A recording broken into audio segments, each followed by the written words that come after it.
কথা দিলাম একবার এভাবে করে রান্না করে খেয়ে দেখুন।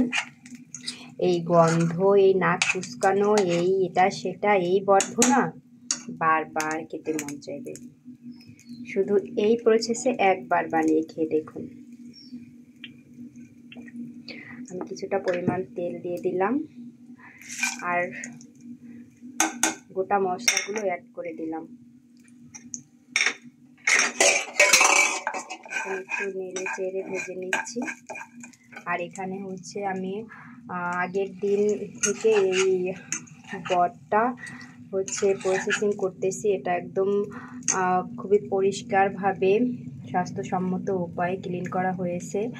এরপরে এর মধ্যে আদা রসুন তেল, তারপর হলুদ মরিচ জিরা ধনিয়া, তার মধ্যে আবার রসুন বাটা আদা বাটা দিয়ে একদম কষানো হয়েছে 4 ঘন্টার মতো। তো এটা একদম পুরোপুরি রেডি, ভেজে নেওয়ার জন্য পুরোপুরি রেডি। আর এখানে আমি হচ্ছে মশলাগুলো ভেজে নিচ্ছি। দারচিনি, এলাচ, তেজপাতা, শুকনো মরিচ, কয়েকটা লবঙ্গ আর আস্ত জিরা। প্রথমে এটাকে একটু ভেজে নিব ভালোভাবে।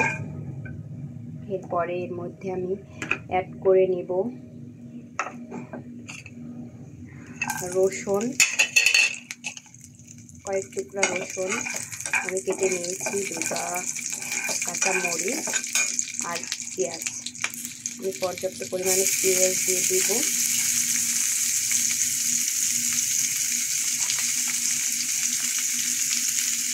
থেকে বেশি দেওয়ার দরকার নাই। এখন একটু ভেজে নিচ্ছি। যখন মশলার ঘ্রাণটা ছড়িয়ে যাবে আর পেঁয়াজটাও ভাজা ভাজা হয়ে যাবে, তখন আমি অ্যাড করে দিব আমার সেই কষানো বটগুলো, গরুর ভুঁড়িগুলো।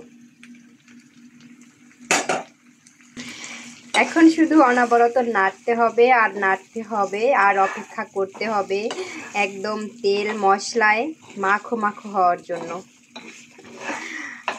এটা এত বেশি মজা হয়, এত বেশি মজা হয়। একটা সময় আমি একদমই ভুঁড়ি বট এগুলি পছন্দ করতাম না, খেতামও না। আমার প্রচুর গন্ধ লাগতো। এক বাড়িতে বট রান্না করলে 10 বাড়ির মানুষ স্মেল পেত। আসলে সেটা এখন অতীত। এখন ওরকমভাবে স্মেলও বের হয় না।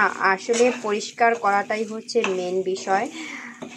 ভালোভাবে পরিষ্কার করলে গন্ধ আসে না। তো আমার এটা আমি এখন নাড়াচাড়া করে একদম ভাজা ভাজা করে ফেলবো, তাহলেই কমপ্লিট আমার অসাধারণ অসাধারণ অসাধারণ বট ভুনা। Welcome, thank you so much. আল্লাহ হাফেজ and take care, bye by.